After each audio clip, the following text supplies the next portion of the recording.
উত্তর চব্বিশ পরগনার শ্যামনগরের বাসুদেবপুর এলাকায় চাঞ্চল্য পঞ্চায়েত সদস্যের স্বামীকে কেন্দ্র করে। শ্যামনগরের কাউগাছি ২ গ্রাম পঞ্চায়েতের সদস্য সোনালী বিবির স্বামী শেখ বাবনের বিরুদ্ধে দীর্ঘদিন ধরে একাধিক অভিযোগ জমা পড়েছিল বাসুদেবপুর থানায়।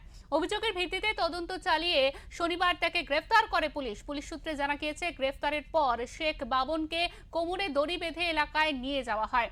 সেই সময় বিপুল সংখ্যক স্থানীয় বাসিন্দা রাস্তায় ভিড় জমান। অভিযুক্তকে দেখে উত্তেজিত জনতা চোর চোর স্লোগান দিতে থাকেন। পরিস্থিতি যাতে নিয়ন্ত্রণের বাইরে না যায় তার জন্য ঘটনাস্থলে মোতায়েন করা হয় বিশাল পুলিশ বাহিনী। তবে যদিও শেখ বাবনের বিরুদ্ধে ঠিক কি অভিযোগ রয়েছে সে বিষয়ে পুলিশ এখনো বিস্তারিতভাবে কিছু জানায়নি। ঘটনা তদন্ত চলছে বলে পুলিশ সূত্রে খবর।